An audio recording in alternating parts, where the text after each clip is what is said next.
Okay, so today we're going to learn about the activity builder on Smartboard, and I really like it personally because I feel like it kind of gets the students more involved in your lesson with more than just like sitting down at their desk. They can actually come up to the board and do something with the activity in order to show their peers and show the teacher that they understand what they're learning. So in order to get to the activity builder, first you click on this little puzzle piece right here, and then this menu will come up, and you click on this activity builder. So first, it's a really good thing to have students like to show, like especially sorting different things out and like making sure that they know like if one belongs to one. So like one thing I thought about when using this is when my students are learning about like triangles, or especially when I'm teaching geometry, having them show like the different, like having like right triangle, obtuse triangle, like acute triangles, and like putting like a bunch of different triangles on the board and having them like sort them out so that way like they can all see which one belongs to what, and even if there's an overlap on some of them. And so if we want to go ahead and just start building something like that, that way it'll be easier for me to show you like what to do.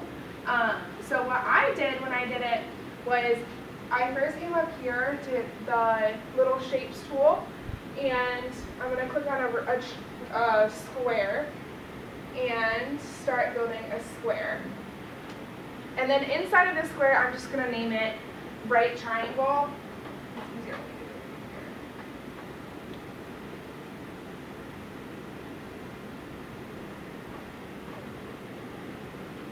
So that way we know what goes in there and what doesn't.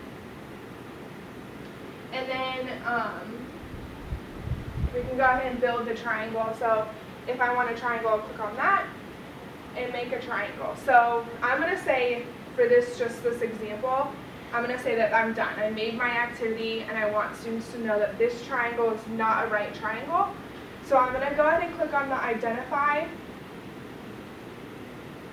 Click on there we go. And then hit edit. And now this screen comes up so we can accept some objects and reject the some objects. So I'm just going to drag this object over here, so that way the computer knows that we can accept those ones. I don't know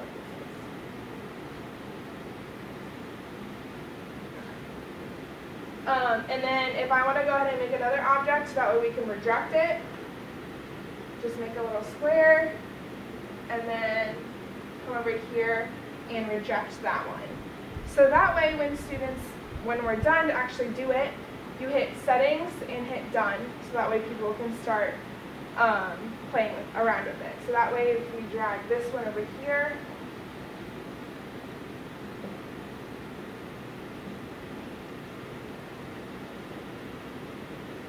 you have to like get it like exactly right on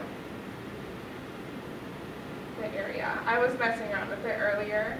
Okay, well it's supposed to just disappear. But if we go into the activity that I built already, we have a screen of rational, integers, whole numbers, and natural numbers, and then irrational numbers. So if you all wanted to come up here and drag one number and try to make it as precise as possible. So if you know that like a number is a natural number, we know that it's going to be a rational number, but put it in the natural number circle. Do you have any questions about that?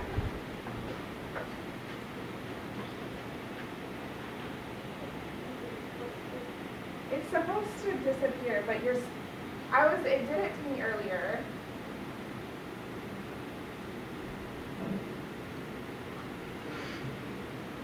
Woo. There we go. Maybe the calibration.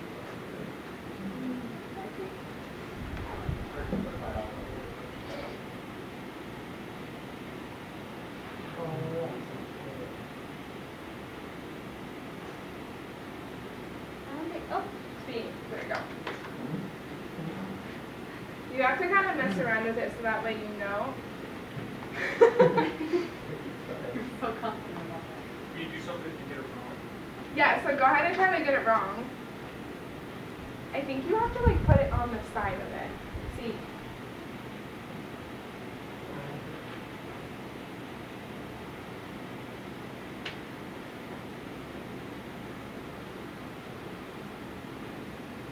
It's supposed to bounce back. you have this problem too? I think it's great if you're irrational. Yeah, I want to get Look. around. Oh. Wants to get around.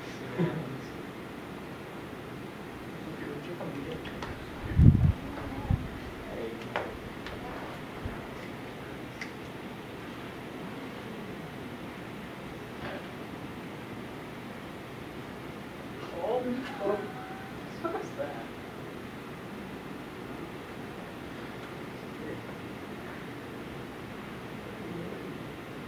You gotta like a little bit.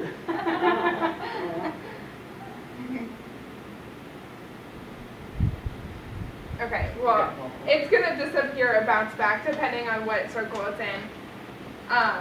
But so it's just something that I still need to mess around with. But I thought it was really cool, especially for the students to know if they have it wrong or right, and it gets them up and interacting with other people.